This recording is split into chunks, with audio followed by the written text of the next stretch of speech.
So I remember growing up as a young boy so many years ago, my dear mother telling me and my brothers and my sister over and over that life was going to be tough. And now, so many years later, I look back and I see how right she was. Life is going to present great challenges and great sufferings to all of us.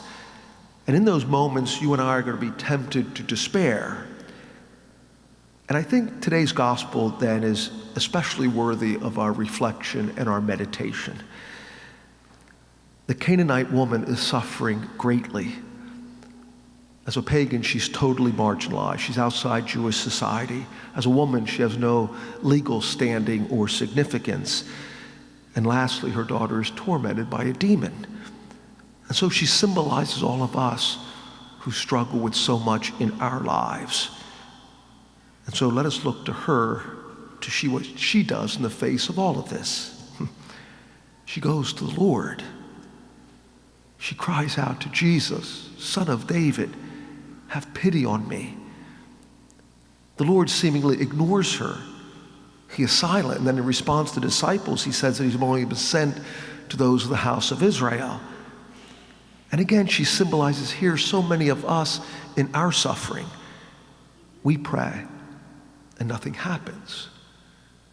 We think that the Lord does not listen. But what does she do next? She persists. She approaches again and says, Lord, help me. He replies with a type of rebuke, but again, she perseveres, almost debating with him, saying, even the dogs eat the scraps that fall from the table of their masters. And then she's rewarded. The Lord replies, O woman, great is your faith, and her daughter is immediately healed. The Lord rewards her persistence, and that's the lesson for all of us in our difficulties. We must go to the Lord, and then we must go to him again and again. The lesson for us today is that we need to pray persistently and to know with absolute certainty that God's always open to our needs. And even when there's a seeming delay in the resolution of an issue, or even when it seems like the matter is not resolved, it is still an opportunity and a process by which you and I can be brought closer to the Lord. St. Paul writes about this in our second reading. He's saddened by the refusal of his own, the chosen people, to have accepted Jesus as their Messiah. But he sees that even in that loss, the offer of salvation has been extended then to the rest of the world, and that at some later time it might be enjoyed by those first called by God. As he reminds us, the gifts and the call of God are irrevocable. It's what our first reading from the book of the prophet Isaiah also tells us. We believe this part was written after the destruction of Jerusalem in 587 BC. The people are in exile, so they are tempted to despair, to think that God has abandoned them. But the prophet exhorts them in two simple areas. First, that they are to persevere in their faith, to observe what is right, and to do what is just. And then he assures them that God's salvation will surely come, that he will bring those who remain faithful to his holy mountain and make them joyful in his house of prayer.